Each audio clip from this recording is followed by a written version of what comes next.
Monsieur le Premier ministre, Monsieur le ministre, Mesdames et Messieurs les élus, cher Amnous, cher Raphaël Enthoven, cher Philippe Val, Stéphane Fraisse, cher Xavier Gorce, mes chers amis, chères combattantes et chers combattants, parce qu'il faut bien aujourd'hui appeler un chat un chat.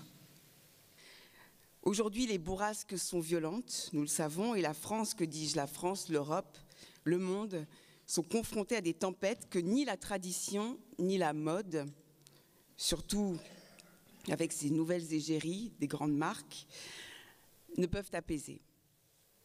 Alors parlons de cette République que certains jugent dépassée, usée par le temps.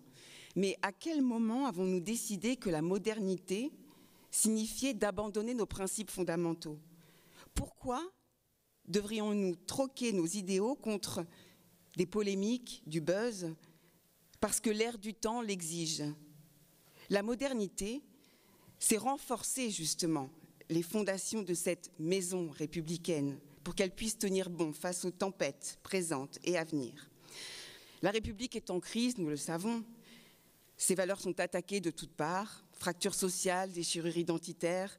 Rien de nouveau sous le soleil, sauf que cette fois, les attaques viennent désormais de l'intérieur et que nous ne parlons plus le même langage, alimentés par des discours qui prônent le séparatisme, la violence, la soumission aux ingérences étrangères. Nous avons compris le poids, l'enjeu qu'est la liberté, la paix, la démocratie, et que ce n'étaient pas des choses acquises. Elles doivent être défendues chaque jour, avec courage, parce que cette bataille aussi de la nuance est extrêmement violente. Alors si la République est encore debout, c'est un miracle. Mais c'est à chacun d'entre nous de ne rien laisser passer et de faire en sorte qu'elle tienne debout, mais bien droite et racée. La République n'est pas un musée à ciel ouvert, mais une force vive, une énergie, un combat de chaque instant. Dans ce monde de plus en plus immonde, nous avons le devoir de rendre cette République tangible. La République, comme le disait Philippe Val, c'est comme l'écologie. Dans un climat délétère, chaque geste compte. C'est facile de ringardiser les principes fondamentaux. Ces principes de démonétiser un trésor, notre essence, notre bouclier, notre République.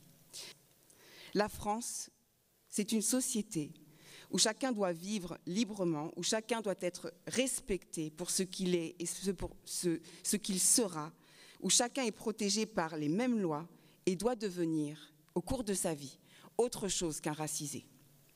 C'est pour cela d'ailleurs qu'en tant que républicain, il faut reprendre d'une main ferme la lutte contre les discriminations pour ne pas qu'ils deviennent justement l'instrumentalisation de l'extrême gauche ou de l'extrême droite. Alors, chers tous, ne laissons pas la République être harcelée, ne laissons pas la laïcité être piétinée, ne laissons pas nos valeurs être diluées dans des dogmes.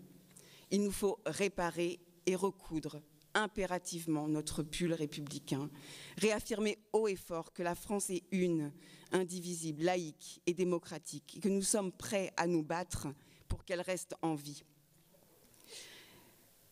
Car c'est dans la résistance, la persévérance, le courage que se joue le présent de notre République, de l'Europe et du monde.